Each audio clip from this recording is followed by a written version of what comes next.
All right, welcome everyone. It's good to see you for our weekly webinar. A little different background today. I'm out of town for a few days in Rancho Mirage with the family, so doing this from the laptop, but really grateful that all of you are here.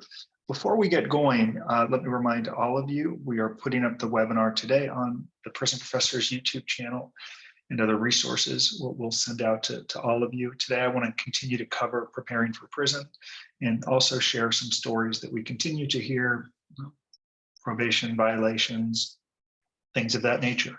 Before I get going, did anyone have an opportunity to read that really cool article featured on the BOP website a couple of days ago about Michael Santos and our team? Anyone? No, that's not pertaining to the Folsom prison visit, is it? Well, it's part of that, yes, but I'll do it. I did, Justin. I got to see it. Give me your summary on that. I asked not so this is a glorifying that the BOP profiled Michael on the homepage, which is pretty cool, but it all ties into why it's relevant. Scott, if you can continue to let people in, I see 6 people in the waiting. Well, so Michael, go ahead, offer some insights on how you on what you read and how you interpret that.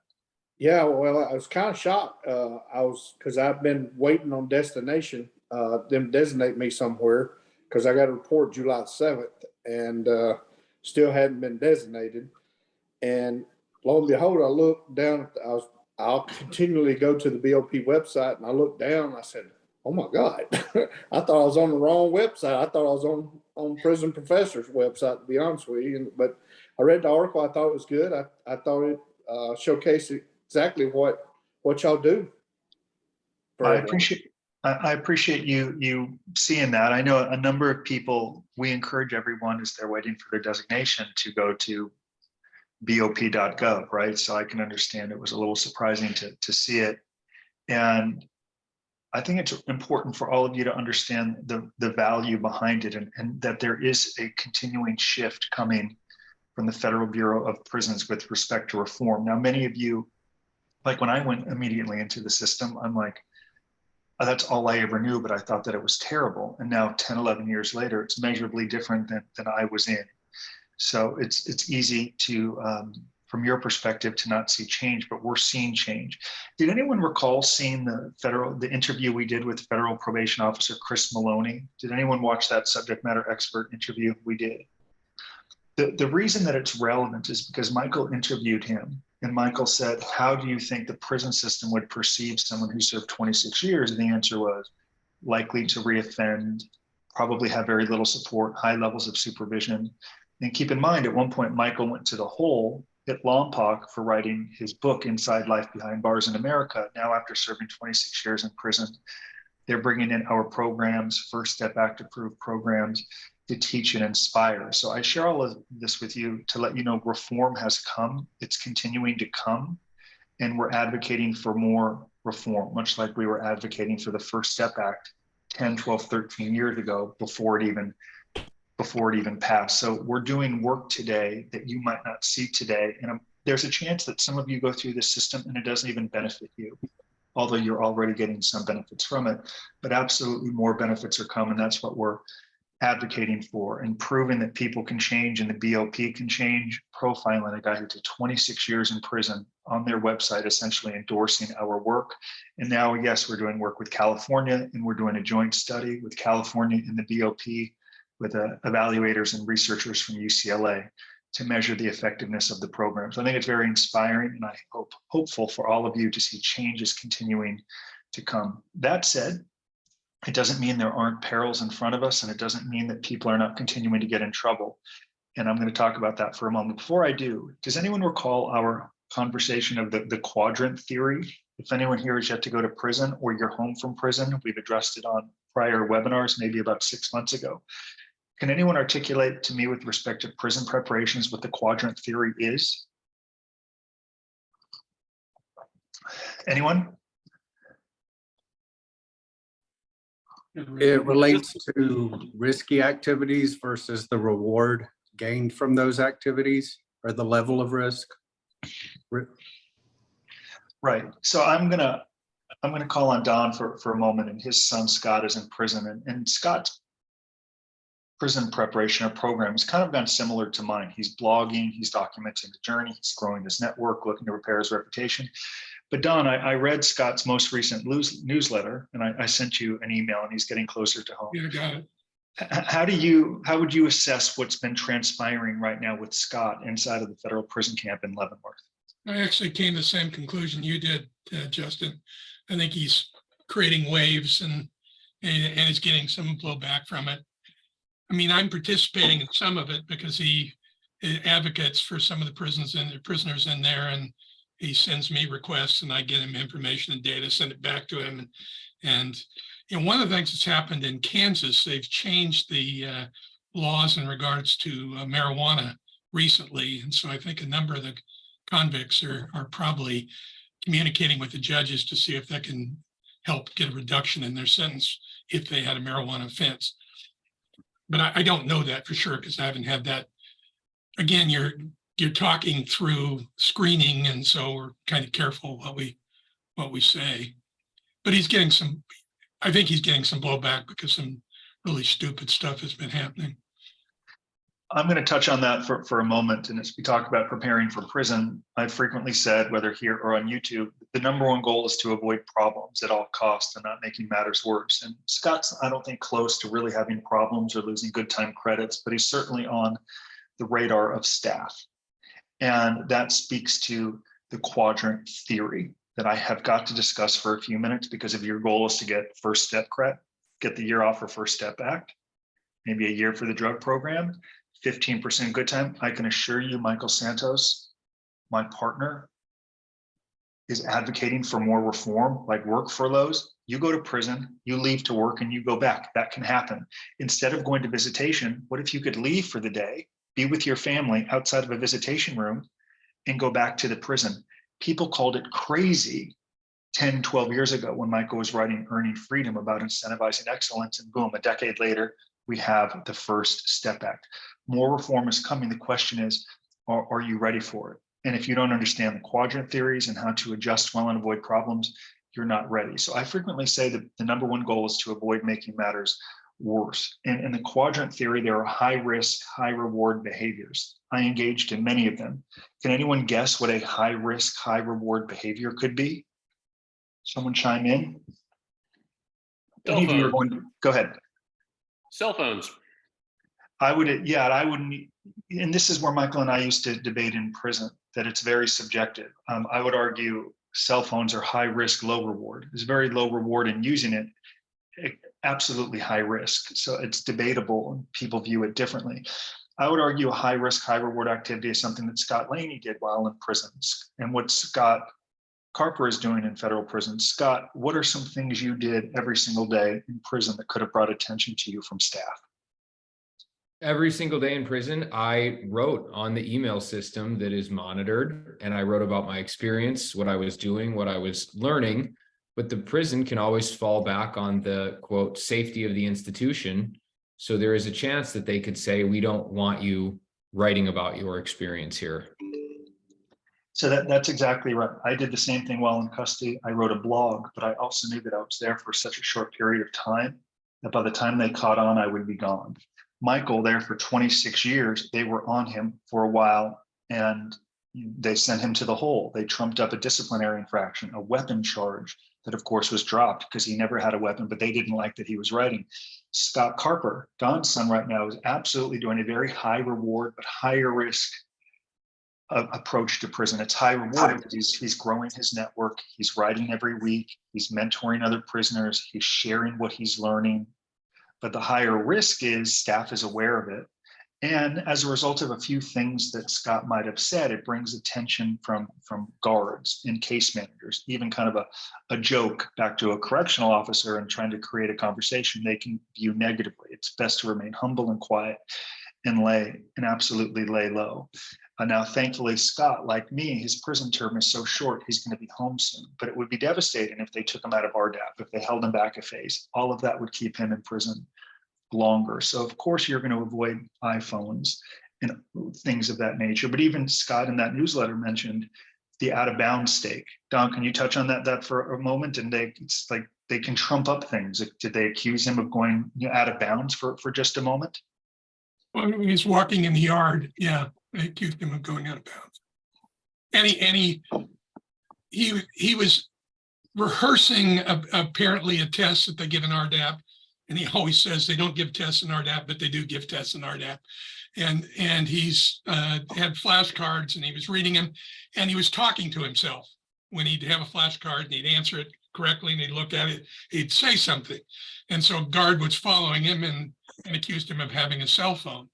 And Scott didn't have a cell phone. And when the guard found out he didn't have a cell phone, then he then tried to say, well, you've done something else. That seems to be a fairly common practice among the correctional officers, at least Leavenworth. If they accuse you of something and they find you're not responsible for that, they've got, well, something else. Kind of like what wives and husbands do to one another. Yeah. Only more serious consequences. So as we wrap up this portion of preparing for prison, as you contemplate how you're going to spend your days, give thought to, are you engaged in high risk or high reward behaviors? Certainly a low reward, low risk. Well, this is, again, it could be debatable. It could be high risk, low reward watching TV all day, because that's where gambling and fights happen. But if you can break up your day into these quadrants and assess, you're going to be on track to becoming more successful. Now, if someone in the BOP reached out to me, she's attended some of these webinars and she said, look, I follow the webinars. I really like what you do. For purposes of my job, don't mention this, but I want to let you know that I follow the work and I like it. But I'd also like to let you, she works as a case manager in a prison. Okay. And she's been on some of these webinars and guess what? A couple of people, she's very nice and very supportive. Like a big believer in reform. Colette Peters, the new director, she's like, I'm into it, man. But she's like, I've been on the webinars and a couple of people on these webinars I recognize and they've come to the prison and I meet with them. And what's strange is they're not doing things, or at least a few of these people have not done some things that you have suggested, namely a reentry plan. And I don't know why if you're talking about it. So is someone on this webinar can talk about, have they created their reentry plan on their own over the last 1, 2, 3, or 4 weeks? Melinda was recently sentenced. I know, Gina, thank you for sending that message last week about a favorable response from your narrative. Can anyone talk about if they've begun to create their reentry plan on their own in advance of their surrender to prison? Anyone here? Michael White, I know you're heading in soon. Can someone engage me? If not, I'm just going to talk here the whole time and we're not going to get Justin, I've got mine done, ready to go with me up to this point of what I can fill out. Okay. Anyone else have any questions about the release plan? Last week, we covered topics 1 through 5. We talked about the creation of a release plan, what goes in it, examples. Anyone else here begun to create your release plan? Because I'm going to tell you exactly what this case manager said to me. I'm going to relay it to all of you. Anyone else? I've been working on mine. Okay. And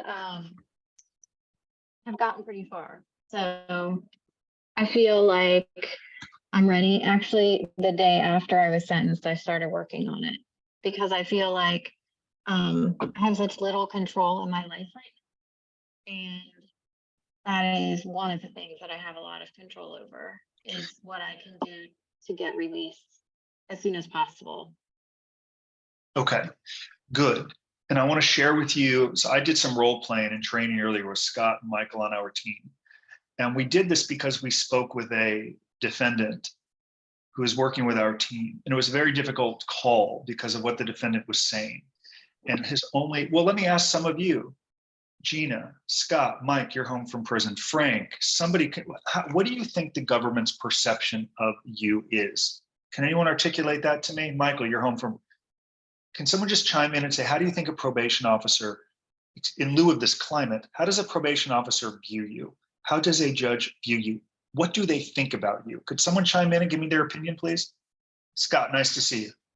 Can someone please give me, Scott, how does a case manager view you? I need someone to jump in so we could learn. Someone tell me how they perceive you. I'm not going to be particularly favorable on this, positive on this comment or question. They don't care. They don't care about you. They don't care about your future. They don't care about your family. They don't care about anything. None of them, at least at Coleman. Okay. Case managers are about as, they're like high school dropouts that got a job in the BOP, sitting down, spending 5 minutes talking to an inmate because they have to. I'm sorry. I have no respect for it. I watched a couple of them literally guide people the wrong way that cost them months and months of incarceration time that wasn't necessary. Okay, so my experience, not positive, probably never will be. I want to discuss that. Anyone else? What is their perception of you? I see the Williams group there. Thank you. Mike Protrack, you're home from prison. Linda, you're home. What Gina, do you what want- is, Gina, what do is you their want to share? perception? Yes.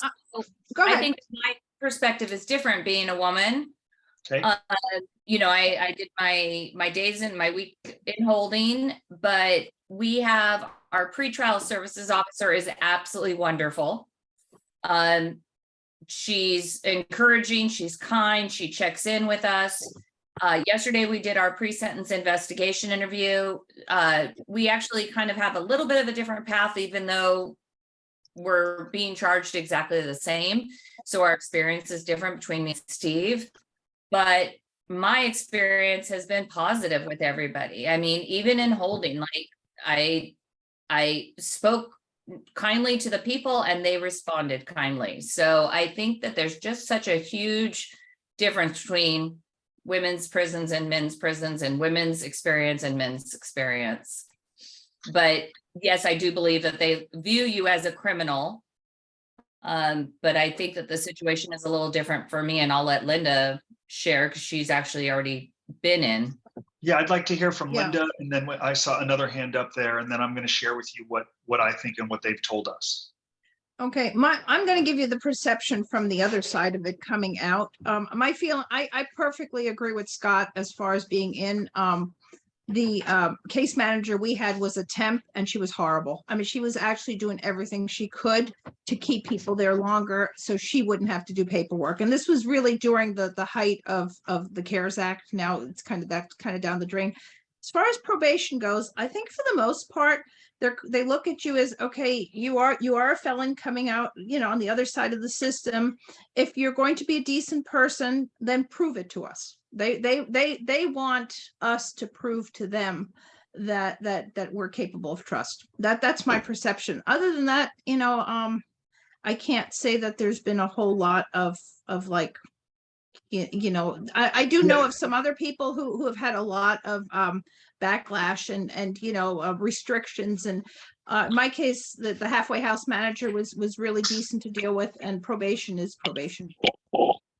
You know, don't break the rules and give us a hard time, and we'll kind of, you know, as time goes on, give you a little bit more leadway.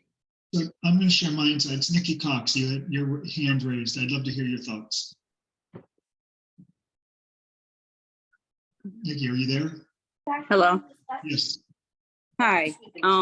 So I'm given the perception, well, I can give the perception on two different sides. I worked as a correctional officer, but I was in a state institution for 12 years. But I can say that many of my coworkers that I worked with, they treated the individuals that was in there like they were hired to punish them, as opposed to you being there to, you know, you're there to house them, you're there to protect the society from them getting out and everything like that. But your sole purpose is just to make sure that they get everything that they're supposed to get and they do their time. That's it. That's it. But a lot of them go above and beyond to call themselves punishing them. Like they've gotten their sentence already. That's the punishment. So I appreciate your insights. And when we did this sales call with a defendant, I also then did one as if I was a defendant a long time ago, how I would have responded to questions that were asked of me. And my only fixation when I was in trouble was, how long am I going to get in prison? Will I ever make 3 cents again? Will I ever get married because of my felony conviction? What will prison be like? The victims I never thought about, it didn't pay much attention to, didn't give any consideration to them. It was all me. And that's part of the reason so many people get a terrible outcome, is because all they do is think about themselves. And I'm here to tell you, they really don't care about you. Now, some are nice. My pretrial services officer was nice. Gina's is nice. Many probation officers are polite. My probation officer wrote character reference letter for me when I was done with probation. All cool, but it doesn't change their primary fixation and focus is on the victims. And this leads to what this case manager said, who reached out to us when people go in and they immediately say, I want to go home. And then she then says, they focus on themselves and they don't have this release plan that even demonstrates how they're going to reconcile with society. That all they continue to do is think about themselves, which then transition kind of leads into, Scott, you sent me a message. Go ahead, and if you'd like to contribute something here, please. Sure. I think, Nikki, I really want to commend you on that. And Justin was just touching on it. One of the mistakes I made going through this process is I focused on me all the time. How is this affecting me? What's happening to my life? And to the case managers, I understand how they can see us as just a name, a number, a file. Gordon, you made a very intriguing point earlier when you said you went to 9 prisons in 7 years, but each time you had to prove yourself before their attitude would change. It's very easy for those of you who are surrendering to walk in on day one and think you'll speak to your case manager and go, here's the deal. I have a place to live. I'd like to be out at the soonest possible time. Thank you. But when you have a well-written release plan, when you program, when you stay out of trouble, when you contribute an RDAP and you start to build that record in the prison, then you're more likely to have advocates. Now, to Scott's point, not every case manager at every prison is going to be similar, right? Some will just be bad, some will be more helpful. But I think across the board, there is real value in showing I am preparing for this and I'm focusing on people other than myself. To that end, before we transition to the next topic, when we say they don't care about you, I'm sure that they do to a degree. What we mean is their focus is on the victims and they're respecting the judge's order. So, for example, if our work is in the Federal Bureau of Prisons, that doesn't mean that every prisoner is able to complete the course. Even though they invest in our programs, they only have so much of a limited budget. So all of our webinars are free. We're not here to sell you anything. I simply am going to bring in our friend Frank Lassner for a moment and share an example of how you, on a macro level, can give thought to more people than just yourself. Now your own life is falling apart and you're going to prison when many of you shouldn't be going to prison. And that includes, for example, prison professors' talent, where the Bureau of Prisons, if they're not able to put everyone through the program, we're certainly not going to charge the prisoner. They have no resources. Many of them are not like us that are on webinars, on pretrial supervision, have resources to retain our team or even buy a $25 workbook on Amazon. We get those messages. My loved one's in prison. We don't have $25 for the workbook, and they're doing 6 jobs for people in prison to sustain themselves. You are all very fortunate, as hard as this might be. So Frank, if you could just chime in for a moment and talk about why you chose to support some people going through prison, which would enable them to go through some of our programs. Then I'm going to transition into probation violations and continue to get back to prison. And I'm going to do a quick screen share. This website is in beta mode, but you'll see that Frank chose to sponsor some 100 people in prison throughout this program. We'll see programming they're going through, classes they're going through, book reports. Frank, just spend a moment or two on that before we continue. Well, I think, I was doing it, because I'm actually surrendering on Monday to Butner, and that, I don't know if I'm going to have an opportunity to teach, the Preparing for Success After Prison course.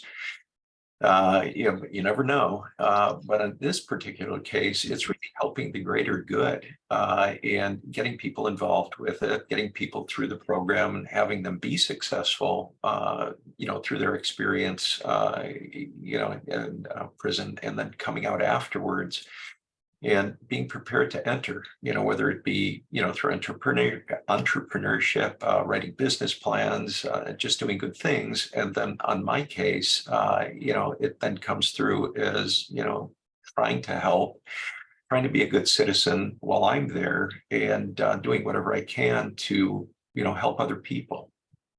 So thank you for that. Thank you for that summary. So my goal here isn't to say, hey, call Scott or me and say you want to sponsor people. We'd love for you to sponsor people. The point is, whether it's through prison professors' talent and sponsoring people who are going through the system and seeing who you're helping and how it's documented, or going to the YMCA and Boys and Girls Club or Habitat for Humanity, put yourself in the shoes of stakeholders, think about what they want, it's not about you. It's about the system, people who have been harmed, and frankly, people who have not had many of the resources and opportunities that perhaps you have had. Think about them, help them, and you get closer to what you want. Then build all of that into your release plan. And this is how I'll wrap up this portion of the case managers, what she said to me, and it echoes what we heard from the subject matter expert. There's like 7,000 halfway house beds in the country, which means the case manager is going to make a bet on someone they think isn't going to cost them their job or make them look foolish. That's the way it works. And I would argue that's kind of a change from when I was in prison. When I was in prison in 2008, I felt they give more halfway house time to people that didn't have a job because they would need more time in the community to get a job. I think because of the First Step Act, that's changed. So if you go in and say, I'd like a year in the halfway house, they're going to say, yeah, I'd love to be 6'4" and play in the NBA. It's just stupid unless you have documented why you're worthy of a year. They're only going to make bets on sound people, which is why she said to me, you say something on your webinars, Justin, that's profound. People are here, they know what to do and they don't do it. I was stunned. There were people on this webinar that I joined, they came in to see me and they didn't do anything you told them to do. I have no idea why. I encourage all of you to be different. Before I go to the next subject, Angie, if you want to lower your hand and ask your question, and then Steve will come to you. Hi, yes. My boyfriend is currently serving time at the FCI camp in Fort Dix. And the question that I have is, his counselor is leaving maternity leave. So when it comes to supporting letters, would it be good to say to whom it may concern to, or just wait to see who the next counselor will be taking over? Are you talking about a letter that you might want to send to the case manager? Yeah, for him for that 6 months when he'll meet up with his counselor again. So my suggestion is your letter should be built into his release plan, right? So Okay. I would, if you have letters for sentencing, does it make sense to then edit those letters post-sentencing and build them into your release plan? Probably.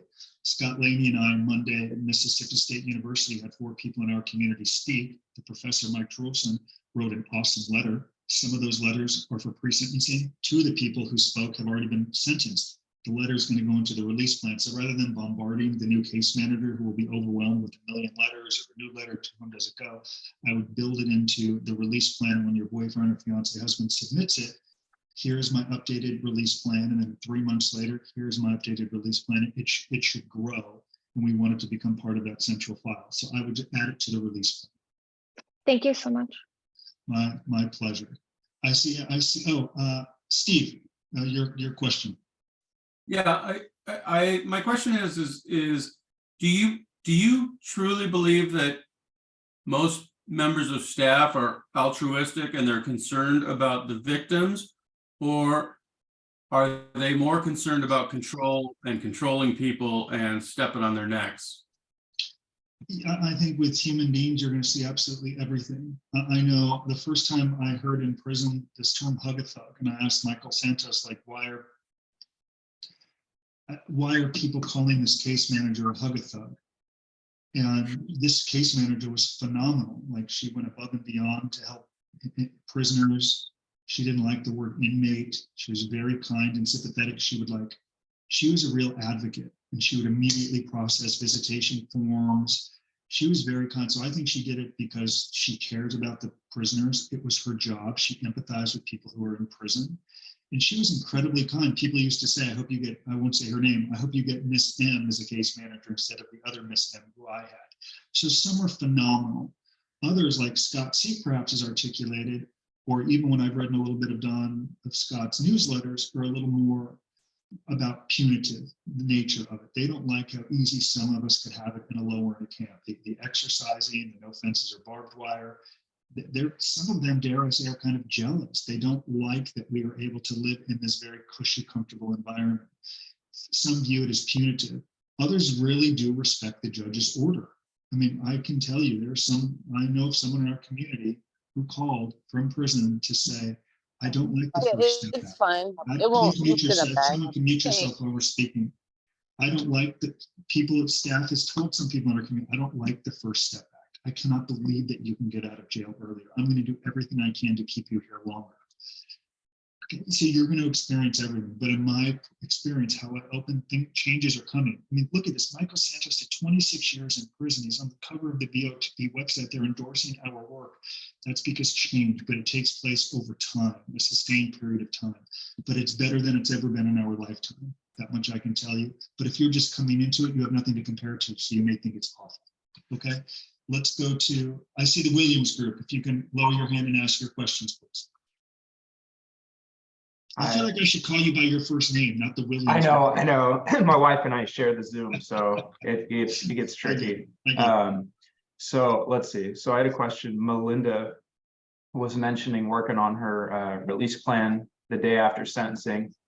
But what I was wondering was, so when you surrender, you don't really bring anything except like a contact card. So the release plan, are we kind of memorizing it and then using the workbook when we get there?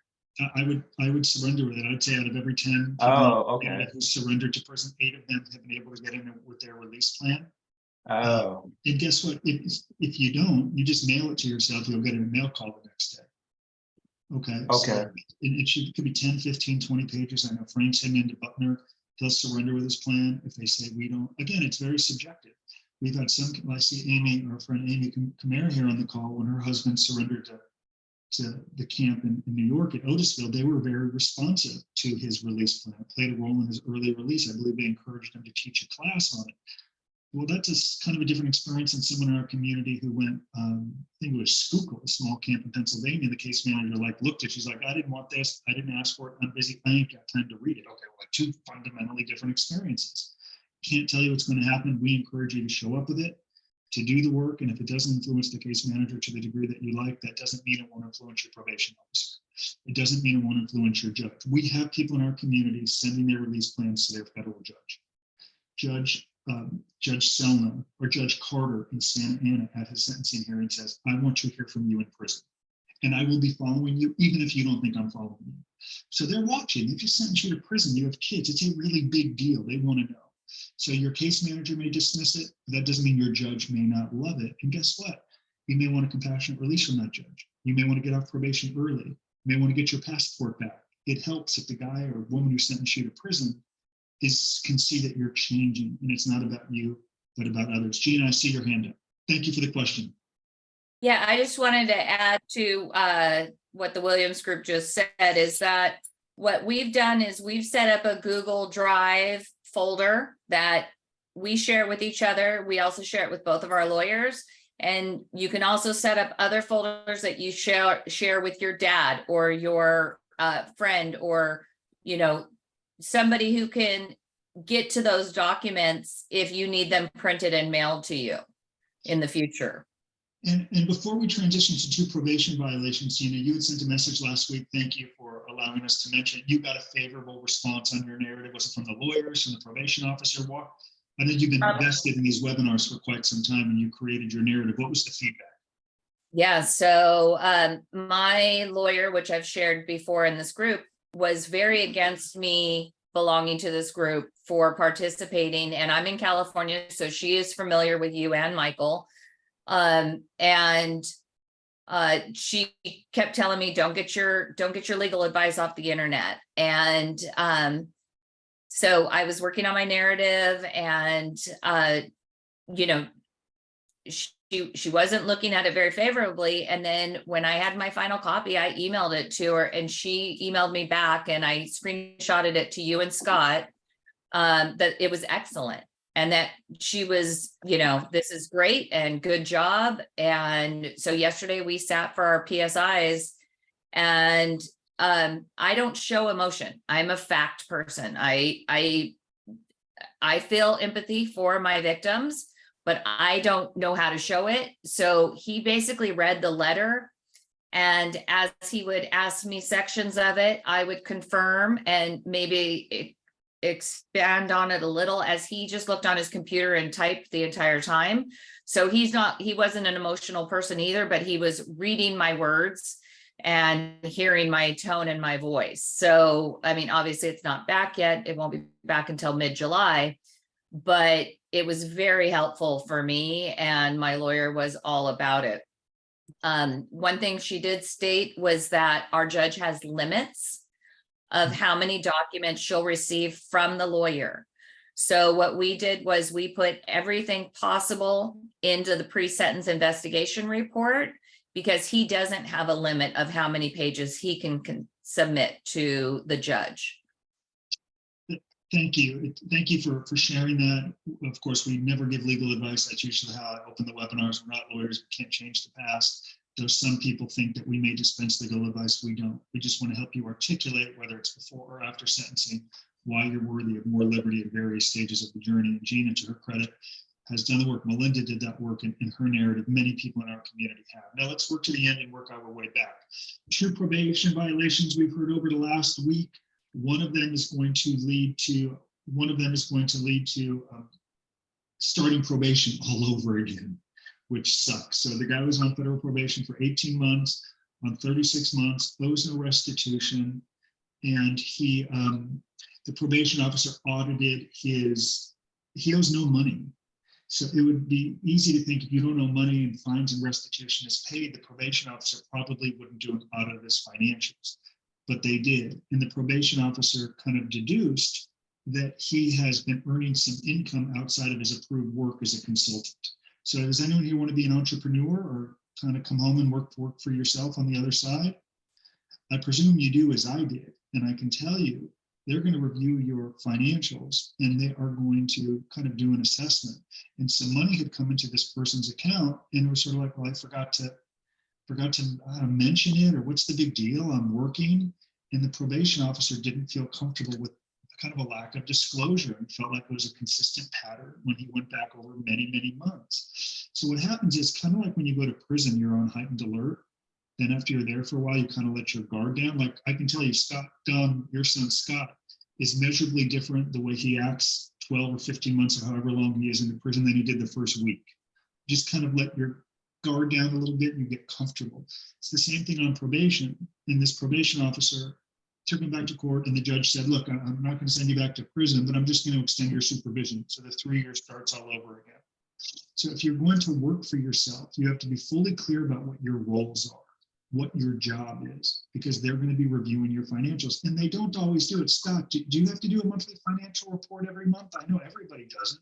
You're still on probation, Scott. What is that process like?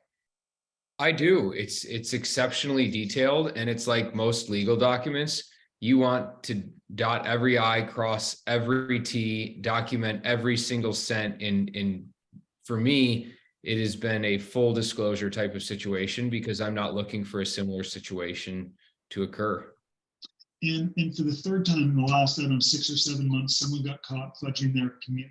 It's debatable, it's nuanced, but the probation officer doesn't feel as if the person's really doing all of his community service hours that he's reporting. So some people get shorter prison sentences and the judge will apply community service hours. In this case, it was just 250 hours, which ain't that much if you think about it.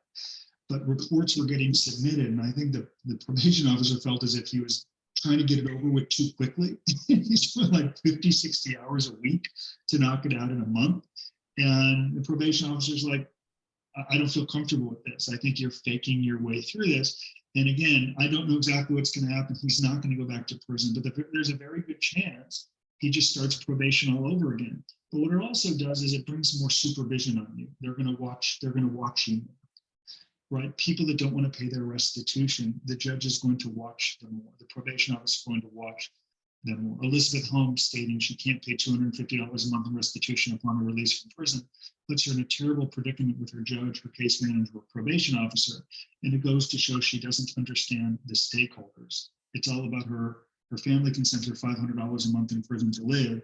They can visit her once a month, afford to get there, but they can't contribute to a $250 a month payment. The atmospherics are bad, and I need you to consider that. Kathy, I see your hand up.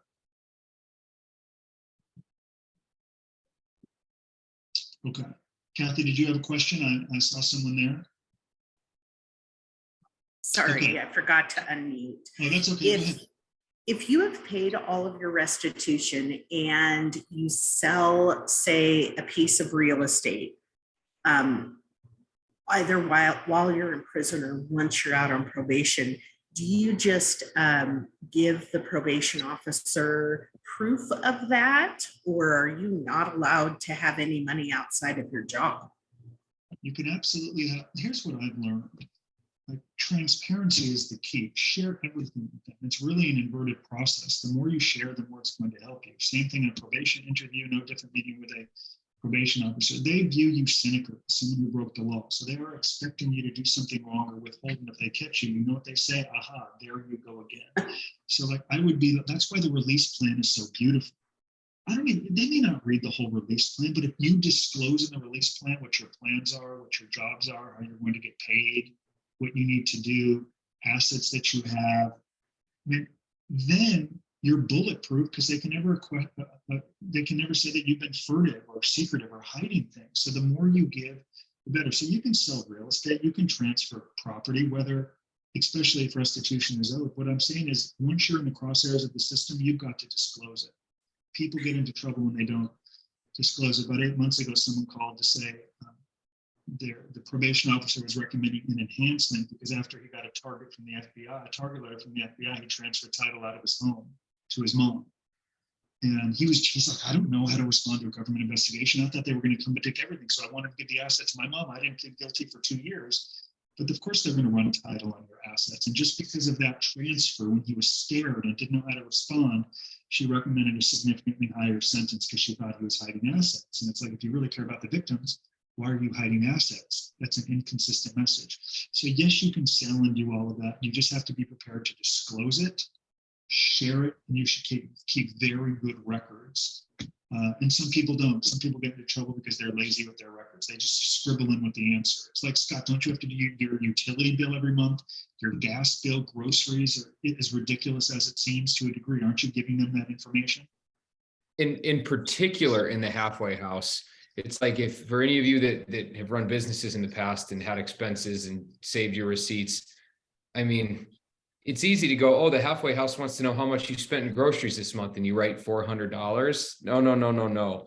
You should pull out every single receipt and add that up to the penny and save the receipts. Because just as it is with indictments, there's no explaining your way out of it and hoping it goes away. It comes back to documentation. And like Justin keeps saying, over communication.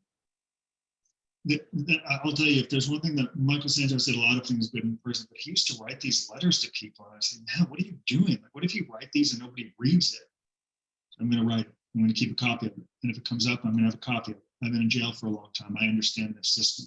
So we really encourage you to do the same thing, because if you've gone through prison in your home, what you don't want is to have problems on probation. I mean, and little things build up, right? So if you do something wrong, they may look the other way, and then it just builds up again and again and again, you get into trouble. So you need them as an ally. You want them to let you travel. We have some in our community, they just got their passport back. They're going to be going to Europe while on probation.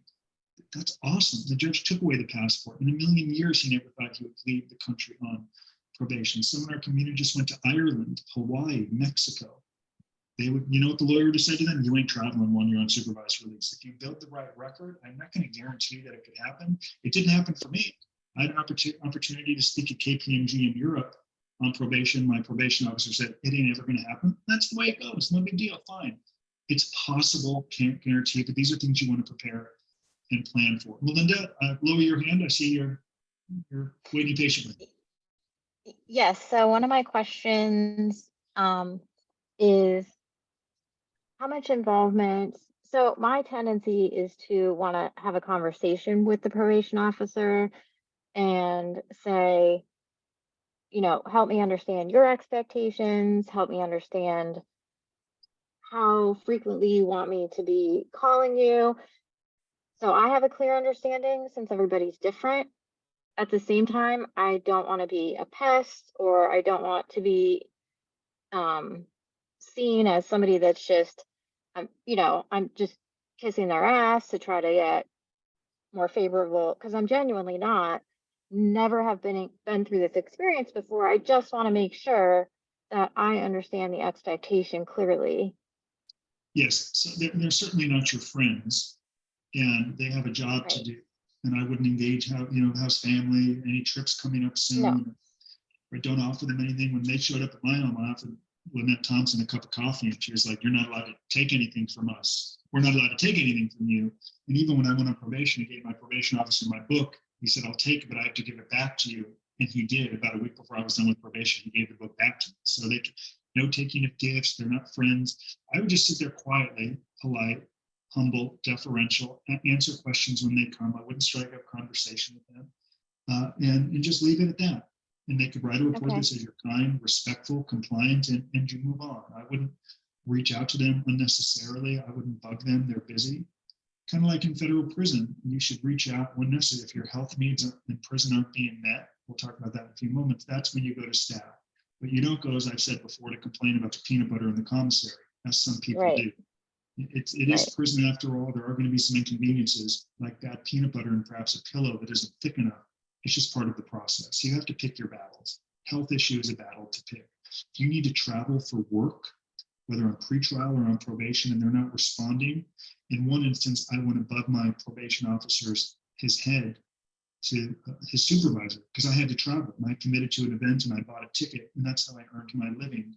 And it pissed my probation officer off, and it damaged our relationship for several months.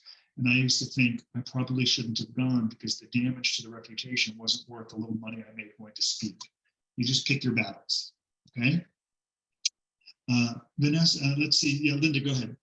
I was just going to say, at least with my probation officer, I finally asked her, how does she prefer communication? She prefers a lot of it, but by text, and generally doesn't even answer.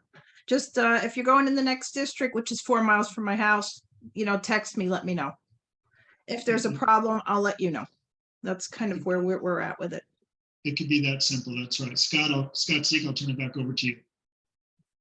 Very quickly, I realize many people on this blog are getting ready to go in. Others of us are out under either probation or, in my case, home confinement. But an example of listening and documenting and following instructions. With the director at the halfway house last week, I was informed, "Oh, well, Mr. Seek, you need to start paying restitution. So I want you to immediately run down and get a money order for $100 and prepare to do this every month." Okay. Now, honestly, I have never bought a money order in my entire life. I don't know where, never done it. So in front of the counselor says, "Well, just go down to the post office." Okay. All right. So I go and buy a money order at the post office. I buy a stamp. I buy an envelope. What do you think I do? I address the envelope to the court in Houston, Texas, and mail the check and come back with an image of everything out before it was mailed. Well, that was not what I was purportedly told, which I don't recall being told otherwise. I was supposed to bring the check and the envelope and the stamp back to the director at the halfway house. With that, I get scolded. So it's not, I guess what I'm trying to say is trying to determine how or what they want sometimes is not that easy. I think the less interaction you have with anybody and everybody, whether you're inside or out, the better off you are. Keep your nose clean, keep your nose down, and don't push back. If they tell you that the sky is red, then by God, the sky is red, and go the other way. So I appreciate those insights. I got scolded a couple of times too at the halfway house, and I will tell you, that was probably the hardest part, where you feel like you're kind of being emasculated, being embarrassed in front of people. And the truth is, you just have to take it. And that was hard at times, to just take it. And my case manager in the halfway house did that. That never happened in prison. It happened one time in prison, but it happens. And it's hard to just bite your tongue and embrace it, but we just got to keep moving. Any other thoughts on this subject before we continue? Any comments? Okay. What I want to do now is remind all of you that in addition to YouTube videos and whatnot that we post, we also post, putting up a lot of content on the podcast, White Collar Advice Podcast, and I put up a link, and it's all free. I put up a link here in the chat box to some of the podcasts our team is filming. I'm going to be doing much more of them, probably 4 or 5 a week. So let me do a quick screen share and hope that you find value in some of the topics that we're covering. I put one up about the healing power of solitude in federal prison camp. Now, as an introvert, I love spending time alone, and I was stunned in federal prison at how much time I was able to spend alone. Now, there are moments where you're right on top of people. You're living 7 feet or 7 yards away from people, but I was stunned at how much time I had alone. And if you want to think we're born a certain way, and if you want to learn how you got here, perhaps ended up in federal prison, you're going to have to spend the time alone to think. So blogs like, or the healing power of solitude in prison, even something like how to sleep well in federal prison. I struggle to sleep in this very open, light environment. So I put up a link here. I'd encourage all of you to go through them as much as you can, or as much as you have interest in. Now, let's continue on. Any thoughts on or questions on that as we continue in on our webinar? Moving along, okay? Okay. Okay, good. Now, what I want to do is go to one more. I also put up a link to this, 10 crazy drastic things you should do if you're going to federal prison. Is there anyone here going to federal prison soon? I know, Frank, you're going, that's done anything really drastic that is different from something you've done previously? Frank, anyone who's going in here soon share something crazy or different they've done, kind of out of the ordinary before going to prison? Anyone? Ordinary how, Justin? I don't know, sleep with the lights on, begin to exercise. No. You can put your iPhone away for 3 days because we're so glued to it, we're addicted to it. I'm looking at my phone even on the webinar. Are there any crazy or drastic things you're contemplating or doing before you go to prison? Not between here and Monday. So I filmed this video, and I'll put a link to it, because a reporter called and wanted to ask me, like, hey, if someone goes to prison, what are some things they should do before they go in? And the video, I think, is kind of funny, but here's some things you could consider doing. And I can't stress it enough. You should be writing before you go in. As we go to our tips 6 through 10, you should be writing before you go in.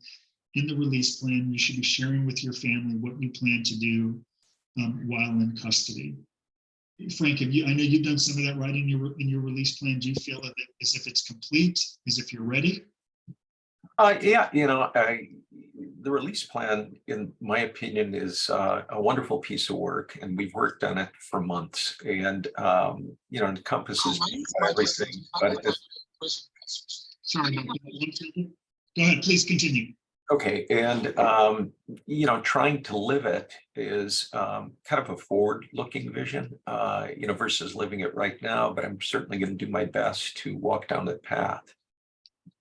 Okay, so thank you. So all of you, you should be writing. Also, if any of you have health issues, I think it's important you spend a few minutes understanding what the complexities could be like on the inside. And I know many of you, this is a big problem within the Bureau of Prisons, and Frank has spent a lot of time on that. So a good exercise for all of you, we think, is to go to bop.gov and chime in if you have questions about this, okay? And you can go to the BOP formulary. I spelled that correctly.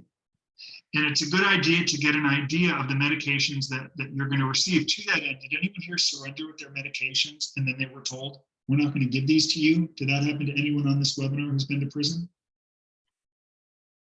Anyone? Anyone? Melinda, I see your hand up. Did anyone here go to prison and not get their medications?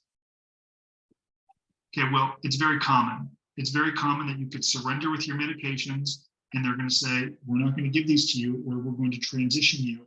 And it can be a very big adjustment. So we're not doctors, and I cannot tell you if you're going to get exactly what you need or what you've received. Carol Santos, Michael's wife, our partner, is a nurse. She served 11 years of Michael's prison sentence with her. She has a lot of education on the subject and help you understand it. Your doctor can help you understand what medications you may or may not receive, because it is a big deal when you go to prison to begin with. But if you're on medications and you're not getting them, it is like the double whammy.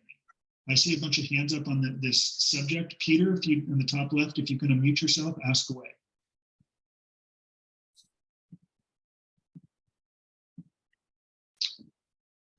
Peter, I asked, Peter, are you there? Yes, I'm here. Go ahead. What is your question? Yeah, thank you so much for the enlightenment. You're welcome. I'll be going in next month. This is my first experience, but I just want to know what to do. And I'm being sentenced to 12 months and a day. How long am I going to be in there for? And how soon can I be out? And what are the things I need to do to get out as soon as possible? So the answer to that last question, we could be here for days. Thankfully, we've covered it. And we've covered them on many of our prior webinars about the release plan, the quadrant theory, how to advance your agenda, get more halfway house home confinement time. So I'd encourage you to go to Prison Professors. Scott, if you could put a link to prisonprofessors.com where you can access our prior resources. So the question of time, on a year and a day, you'll get good time credit, that's 10.5 months. You'll get 10 days of earned time credits until you have your second assessment within 6 months. So the answer varies. Frank has a year and a day sentence as well.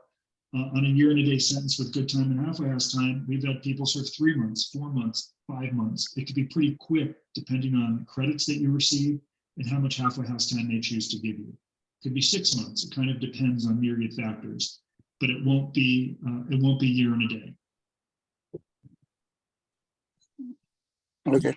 Okay, could be five or 6 months. Gordon, as an aside, you put up a link to a website I'm not a huge proponent of because they spit out a lot of inaccurate information. So I'd be very careful about the link that Gordon just put up of actually resources. To go there, use your own due diligence, but about half of what I read there is incorrect. But go there and check it out, determine for yourself. Catherine, please, your question if you want to unmute yourself. Thank you so much. I really appreciate it. You're welcome. Yes, afternoon, Justin. My son surrendered to FCI Elton about 5 years ago. And he has been an asthmatic since he was a young kid. He needed his preventive medication to avoid having triggers. He took 3 months of supply after we checked what medicine it was approved on the BOP list. And when he arrived there, the doctor there said, nope, we do not give these out. I know you have it, but you cannot have it. You cannot have it with you. All you can do is take some allergy medicine. And here's an inhaler. That's what they told them. So you cannot rely on reading too much on what they have on the BOP because each facility follows their own rules, it sounds like. So it was just a comment. Yeah, no, and you're right about the comment. Yes, again, earlier Steve asked about staff members being willingness to help. Are they altruistic? Are they punitive?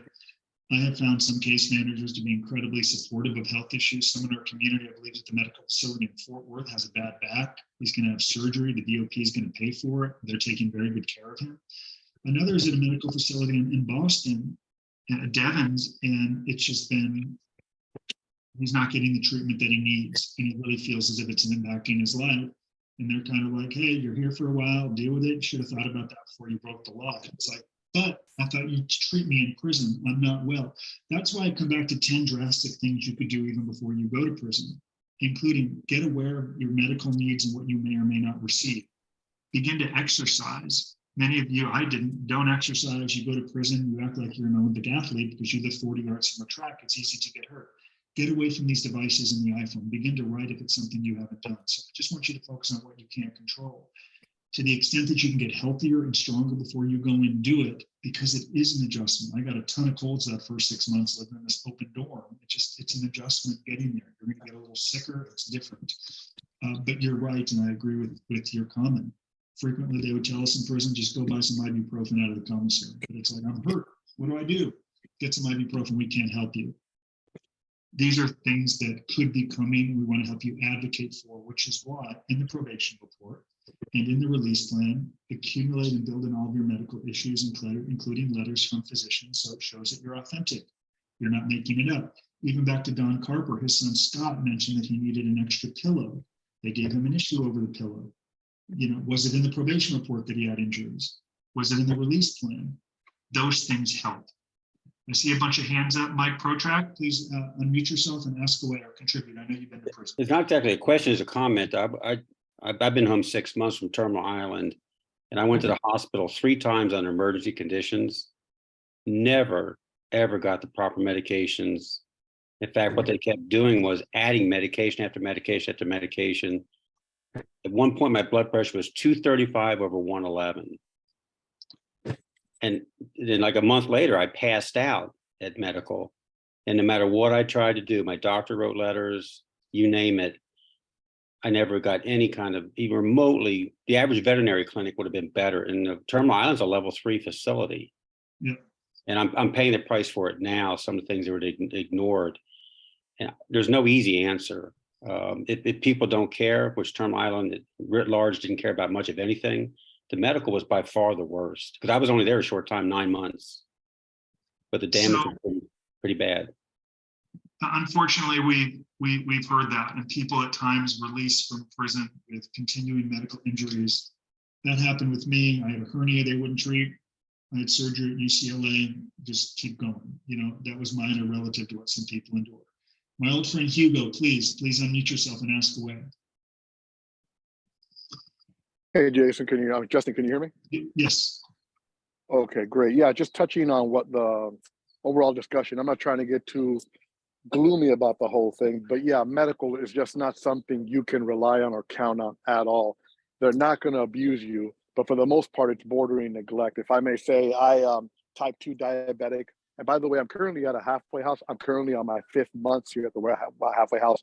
I probably have until October here in Riverside, California. But anyway, I went into Oregon, FCI shared in Oregon with a diabetic medication, one that my doctor, after 6 months of trying to put me on different ones, got a really good one that helped control my blood sugar really well. When I got there, they looked at it. Nope, this is $100 a pill. We're not going to give you this. They gave me generic metformin and something for my cholesterol, and I could not get anything above that. Now, granted, I was able to test my blood sugar. The essentials, they're bound to pretty much help you with, but even then, they will not give you. And even when I got to the halfway house, I got my metformin, and I basically went to a doctor here that they prescribe you under BOP care while you're out here. The doctor, they said, yeah, great, we'll put you back on that medication that you're originally on. I turned it in here into the halfway house. Of nope, this is too expensive. I'm back on the metformin. You cannot pretty much get anything unless the only thing I'm hoping for is to get to home confinement. Once that happens, then I'll be able to see my own doctor. But until then, yes, you are pretty much in a very encased bubble known as a medical facility. And it is, again, I'm not trying to sound too dreary, but it is as bad as they say. It's just they're not going to give you the specialty stuff you need. I had on a friend of mine, but was in there for 8 months with him, an attorney, had his arm in a cast all this time. So that's what basically, again, you need to prepare yourself for. So that's why, to the extent that you can kind of embrace some drastic measures before you go in, the experience will be easier. And you'll never get it mastered, but just these subtle things of learning to go without your iPhone, exercising more, drinking more water, eating a little better, understanding what sleeping conditions are going to be like, medications that you take with you should review that with your physician, your release plan. These are all things that are part and parcel to surrender and getting off to a good spot. And I kind of want to wrap up this webinar with a question I received earlier in the day from Vanessa, whose brother is in custody. And she had asked about the ratio of work to programming. Specifically, it was a reminder of what the ratio or percentage look like for work versus programming. There's no ratio, Vanessa, but what's most important is, and for all of you, once you go to prison, you want to assess what type of job you want to have. Like, and this is something I discussed with her brother. Do you want a job that's 8 or 9 hours a day where you feel busy, where the time will pass? Or do you want a job like I found, which was an hour a day, which enabled me to do like what Scott Laney did, or Don Sun did, enabled me to write and repair my reputation and work on this blog and fitness. So the ratio your brother should consider, Vanessa, is, does he want a job that's going to keep him busy, where he doesn't feel like he's in prison? 10 out, he can do the out crew, which is where you leave the community, leave the prison, and they reward you with barbecue or McDonald's. Or do you want a job that's an hour a day? Now he's at Lompoc, so he might work a little more than the average camp, but it could be 2 hours a day. The problem with 2 hours a day is you can go insanely, you can get so bored you won't know how to function if he's not productive the rest of the time. So the question is, to work or not to work. Some people have to work, they need the money. Some don't, but they still work to feel busy. So we've discussed this. I'd work a little, do the job, work a little, allows more time for himself and programming, of which he'll do both. Once you get there, you'll register. Well, can someone kind of chime in actually with the First Step Act? How do you register for First Step Act classes? Like, don't you have to do an assessment on the TrueLink system? Can someone, Scott or Scott Laney or Scott C, Yeah, can someone so- tell me what that's like? What happens is when you arrive and another inmate helps you set up your TrueLinks account, there's a button, it's very hard to miss, that says surveys, and you want to check that to make sure that you take any surveys that are available for you for a few reasons. One, it's understood that this is what initiates your eligibility for First Step Act programs. And two, it also assesses your viability for other types of programs. So that's important so that's something that Vanessa, he already should have done. He probably doesn't have a job yet because he hasn't cleared admissions and orientation, but he should be going through that assessment or survey, getting enrolled in programming that interests him, and looking for work. So it's good to, and I'll email you the email that he should use. Okay. Thank you. Has anyone here been to FPC Montgomery? John asked.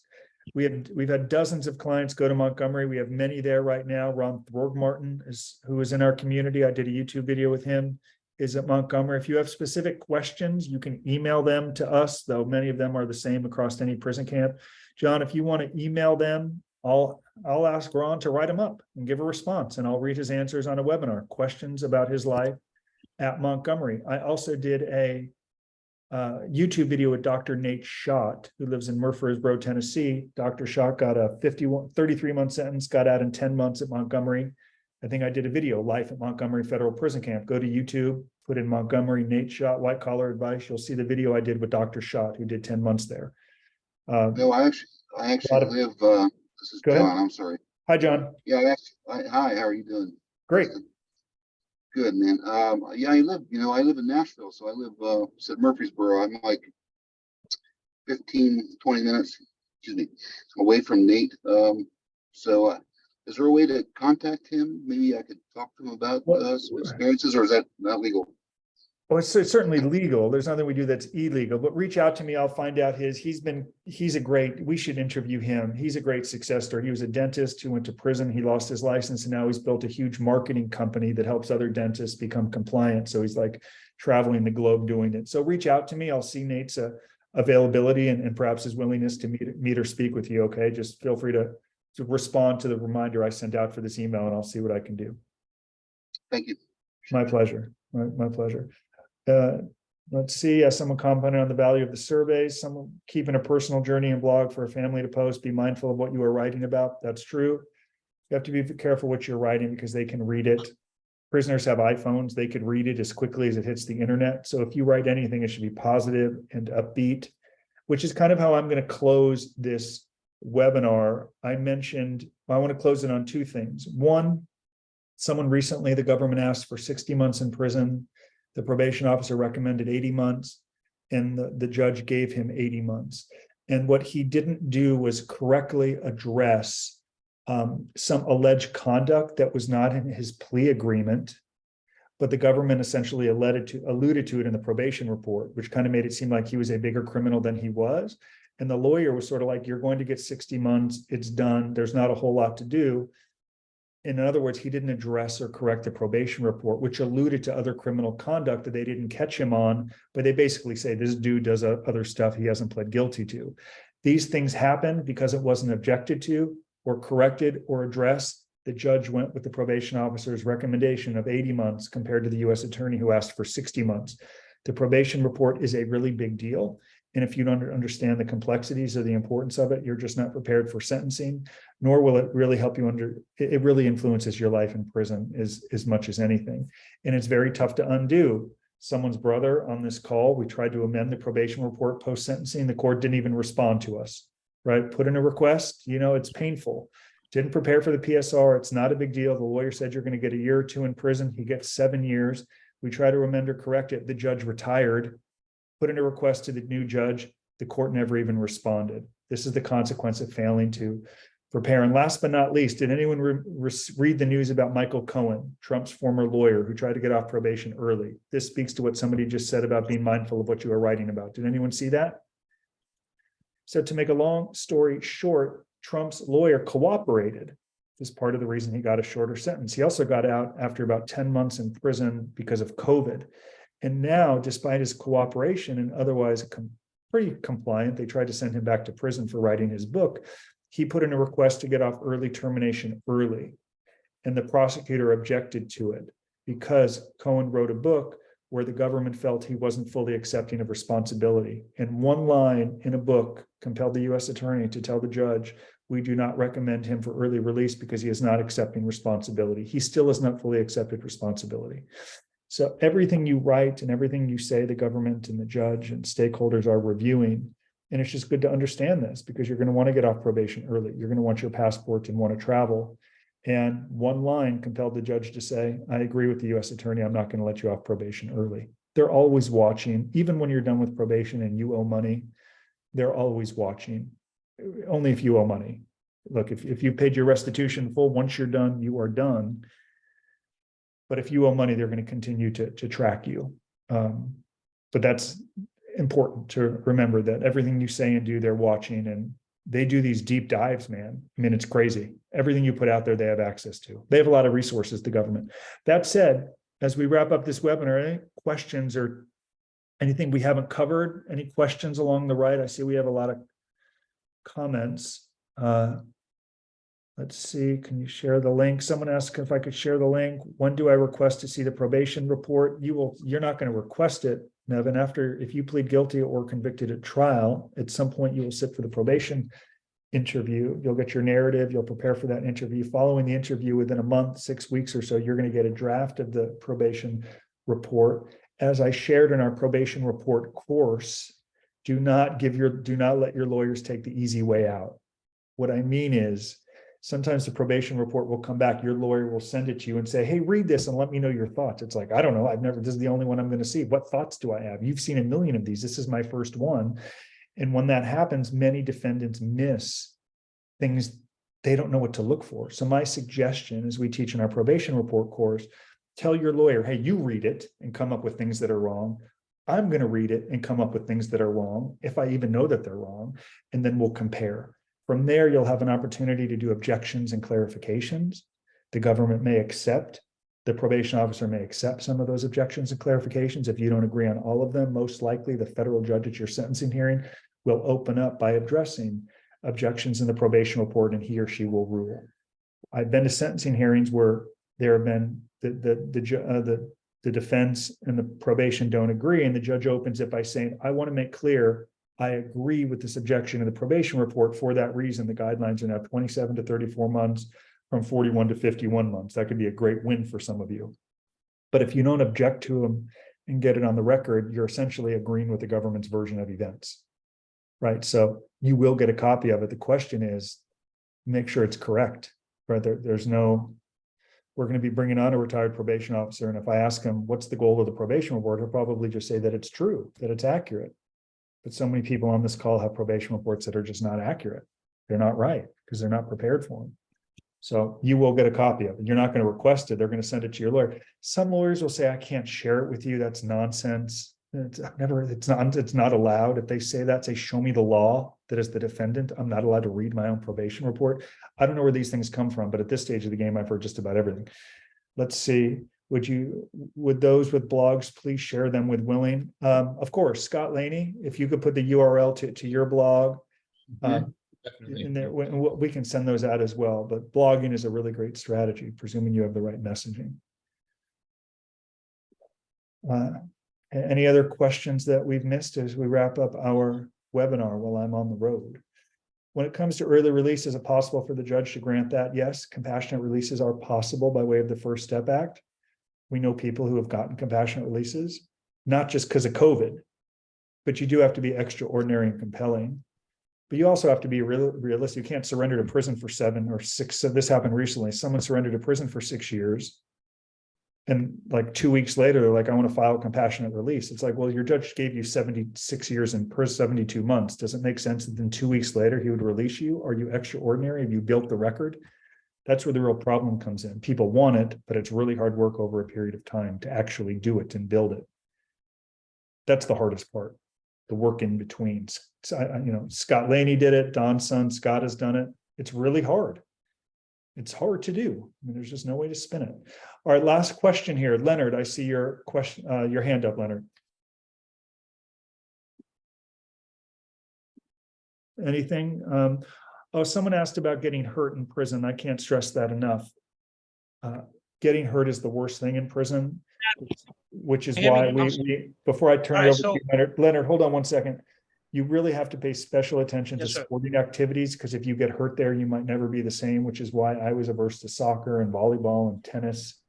Because if you get hurt, you might not ever be the same, because the medical treatment there isn't the best. So keep that in mind as you're playing recreational sports. Go ahead, Leonard. Yes, like Michael, I did 26 years in prison. I became a jailhouse attorney. And when you talked about people preparing with these pre-sentence reports, I've had success with helping somebody in the street preparing a defense preparing a pre-sentence report. A lot of attorneys want to go over the government's pre-sentence report and look what you want to challenge and then try to challenge it in court. And I think that, I've had, good results preparing a defense pre-sentence report for the judge to compare, and had the judge agree with the points that I raised and lower the person's sentence. So I would say, don't rule out that potential if you can have a lawyer prepare one for you. Yes, so those are different mitigation strategies. There are some people, thank you, Leonard, for contributing, who might have a supplemental probation report created. Indeed, there are probation officers, retired probation officers, who charge for that service, or Leonard may create and charge for that service. There are institutions that create alternative sentencing memorandums. In our experience, again, this is just our experience, you have to do what's best for you. Some judges can view those as sort of one-sided, because if you have a retired probation officer, here's a funny story. We had someone in our community pay like $20,000 to a retired probation officer. This is someone who did thousands of probation reports. And the person new to our community, he said, I retained a retired probation officer to write a supplemental report. Would you like to read it? I said, let me make a guess. Let me make a guess here before you send it to me. Does this retired probation officer recommend that you should get probation or home confinement? He's like, how did you know? This is incredible. You haven't even read it yet. How did you know that? And I'm like, well, you paid someone 20 grand. You got a report that's going to say you got probation. The question is, when he was a probation officer with a loss of $800,000, would he have recommended probation when the guidelines were 41 to 51 months? He's like, I'm not really sure. So these are just things I want you all to think about. We believe you doing the work, like Gina described in her narrative, you doing the work to demonstrate who you are, what you've learned, where you're going. Someone asks, why do they ask for this personal information in the probation report? Thank God they do. And if you don't give it to them, you're missing golden opportunities. Jessica, golden opportunity, if you are not addressing who you are and where you're from and what you've learned and why you'll never return. If not, you know what they're going to believe? Your plea agreement, the press release. So the more personal information they ask, the better. Though it's stunning how many defendants choose not to give it to them, because the lawyers say, stay quiet, shut your mouth, or you're not prepared to respond. And we just see too much of that. So I'd encourage you to get it all on the record, presuming it's the right message, and open up with a statement of responsibility, as we teach in our learning management course. Be authentic, get it on the record. So the more information you can give, the better, right? And understand what they think. You don't want to go to prison. You didn't have bad intentions. Don't go. I have kids. You know what they'll say to you? Yeah, you should have thought about that before you broke the law. How do you manage that message?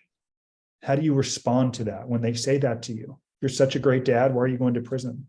You're such a great dad. Why are you leaving them at home for your wife to work 3 jobs? How do you respond to that? If you don't know how, you're not ready. Okay. Julie, I see your hand up. Julie, are you there? Sorry, yeah. Just real quick, we are very late in the game. My husband was already sentenced when I connected with, or already in jail by the time I reached out to you guys. How much liberty do I have to actually share with him on the phone or in the email about the lessons that I'm learning kind of way too late in the game? all this information. How do I share that with him? Am I allowed to share that with him, or is Of that course, heard and seen as bad because I'm telling him about it after he's there? So let me reiterate to you that 2 days ago, as I shared the screen, the Bureau of Prisons featured our company, Michael Santos, and wrote as a prison consultant that our programs are currently First Step Act approved programs, preparing for success after prison, which is now offered by the National Institute of Corrections. The BOP is an advocate for our work.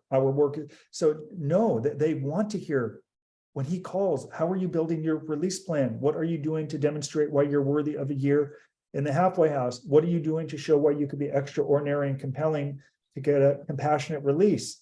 I showed the prison professor's talent earlier, which is in beta mode, but let me give you an example of someone who was extraordinary and compelling. Anyone familiar with the case of Adam Clausen, who was sentenced to 220 years for robbing banks? Anyone know that case? Well, I can tell you, thanks to the First Step Act, his wife Ro runs Prison Wives, which is a great. Adam was released 213-year sentence because he was extraordinary and compelling. They let him out after 19 years. Halim Flowers, Michael just put up a YouTube video on prison professors, I believe sentenced to 2 life sentences, went through the prison professor courses at Atwater, was granted a compassionate release. You'll see Halim on the homepage of our website. He's now a famous artist. I think the Queen of England before her death commissioned a piece of art from him. The point is 213 years, compassionate, extraordinary and compelling. Halim Flowers, life sentence, released early with the law change, and he was worthy of it. So when he calls, I'd ask, why are you extraordinary and compelling? What are you doing to prove worthy of a second chance? You should send him our release plan workbook. He's got that. He's got that, but I'm asking like how much, but so I can share with him all the things you guys have taught me on these webinars, and it's not going to be seen as bad. We have case managers from the Bureau of Prisons on these webinars. Wardens have watched our webinars. So how do they get access to these classes that you just mentioned some of those people took? Well, the Bureau of Prisons they bought a course that Michael created. So it's not in every prison yet. In time it will be. Right now it's in the Northeast region. So once you're in prison, you can sign up for a class. And one of the classes people can sign up for is the Preparing for Success After Prison. It just might not be in your husband's prison yet. But you should absolutely be discussing this with all of them, with him, without question. Okay. Thank you. 100%. Yeah. And hold him accountable if he's giving you, as my mom used to say to me, you're giving me nonsense. I'm like, okay, I have nothing else to say then. And I would hang up the phone. Okay. People, I'm adjusting. I just got here. Give me a while. I'm settling in. Like, no, man, get going. Okay. Hugo, I will call you. Thank you very much for your patience. Hugo, I promise I'll call you today. And anything else? This is a good 90-minute webinar. Any other questions before we wrap this up? Okay. All right, Don, thank you for letting us share so much from Scott's newsletter. And I'm glad we have the same assessment. I'm glad he's productive and he's going to be home super soon. So thank you for letting me continue to share his newsletter. All right, good. Let's see. Someone asked one more question about mailing it. If you buy the Success After Prison workbook before you surrender, can you mail that to yourself afterwards, or do you need? I would just have someone order it the day that you surrender, and you'll get it at mail call the next day. Okay. Can I say one thing, Justin? Yeah. I get comments asking how you get Scott's newsletter, and essentially, if you put your email in the comment sections, I will include you on the list.